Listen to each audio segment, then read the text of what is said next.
Tech Co, les pépites de Station F.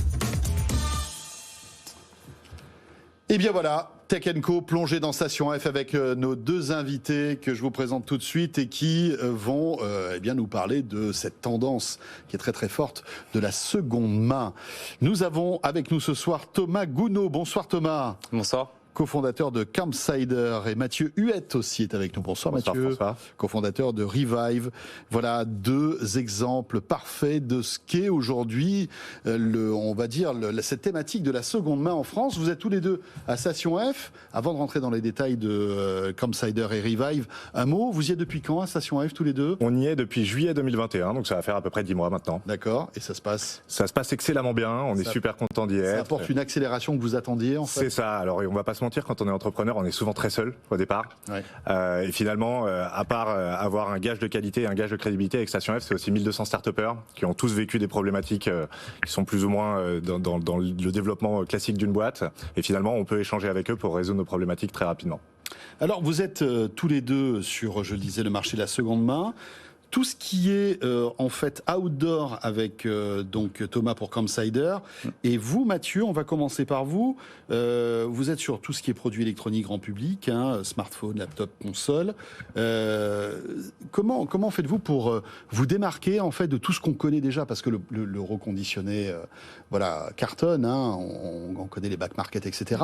Quelle est votre spécificité dans ce milieu de la seconde main? Alors c'est vrai qu'on nous compare très souvent à back market, c'est pas vraiment le cas. Back market, il faut savoir qu'on achète un produit qui est déjà reconditionné, donc qui est déjà réparé.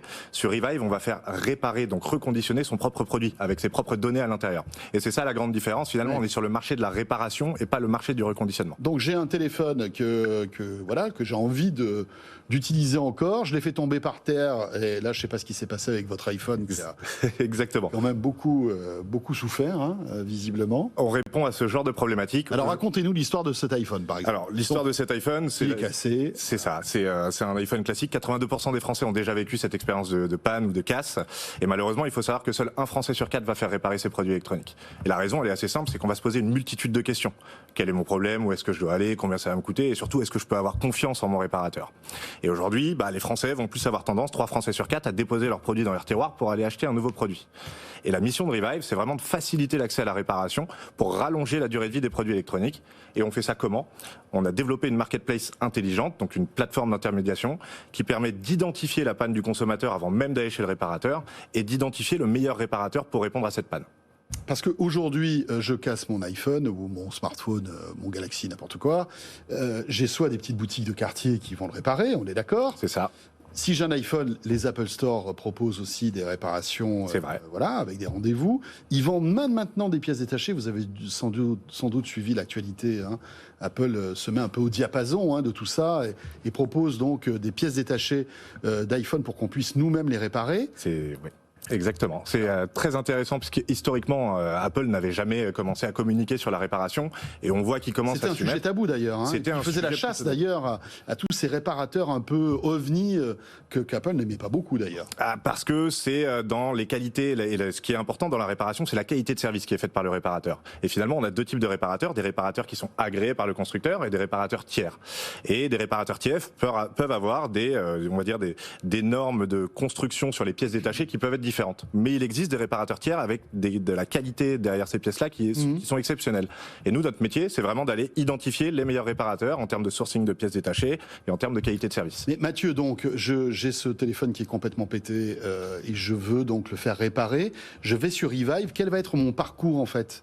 Je vais d'abord identifier le téléphone. C'est ça, exactement. On identifie le téléphone. Ensuite, on passe par un questionnaire. En fait, c'est notre algorithme qui, en 4 questions, va réussir à cibler exactement quelle est la pièce qui est défectueuse sur votre téléphone. En l'occurrence, l'écran, là. En l'occurrence, sur celui-ci, c'est l'écran, c'est assez simple. Ça se voit assez vite. Ça se voit assez vite, effectivement. Et derrière, on va aller identifier, en fonction de plusieurs critères, notamment des critères de géolocalisation et de qualité de service, les 2 meilleurs réparateurs, agréés constructeurs versus non agréés, qui peuvent résoudre votre problème.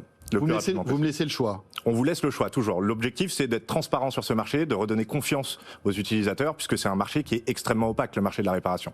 Et c'est une des premières raisons pour laquelle les gens ne préfèrent pas réparer. Il est opaque et il est, on va dire, assez déséquilibré. C'est-à-dire que vous allez avoir d'excellents réparateurs et puis d'autres qui vont faire n'importe quoi. Comment arrivez-vous à faire le tri entre les bons et les mauvais? Alors ça, c'est notre métier. Effectivement, notre objectif, c'est déjà d'aller identifier les bons réparateurs. Pour ça, on leur fait signer une charte qualité. Donc on va effectuer des pré-audits avant de pouvoir les intégrer sur la plateforme, qui passent par le sourcing des pièces détachées, la formation des techniciens, l'utilisation de certains outils, l'utilisation de normes électrostatiques.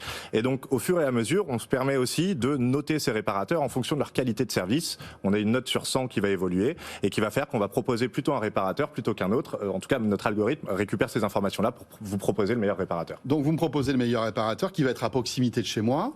Donc à ce moment-là, je prends mon téléphone et je me rends chez ce réparateur ou j'envoie mon téléphone. Alors on s'adapte, on veut s'adapter au mode de vie du consommateur. Donc on vous propose premièrement soit de vous déplacer directement chez le réparateur qu'on aura sélectionné pour vous, soit vous envoyez par la poste votre produit, soit on vous envoie un coursier à vélo qui vient récupérer le produit, l'amène chez le réparateur et une fois celui-ci réparé, vous le ramène chez vous. Et je connaîtrai le prix, le montant de ma réparation avant de le confier au réparateur? Évidemment, et c'est là tout l'intérêt pour redonner confiance. 96% de taux de réussite sur nos algorithmes d'identification de la panne, donc à 96% du temps, vous aurez la bonne tarification pour la réparation de votre appareil. D'accord. Après, ça coûte, c'est pas donné, hein, le fait de changer par exemple l'écran d'un iPhone, ça peut coûter pas mal. Ça dépend des marques, ça dépend des modèles et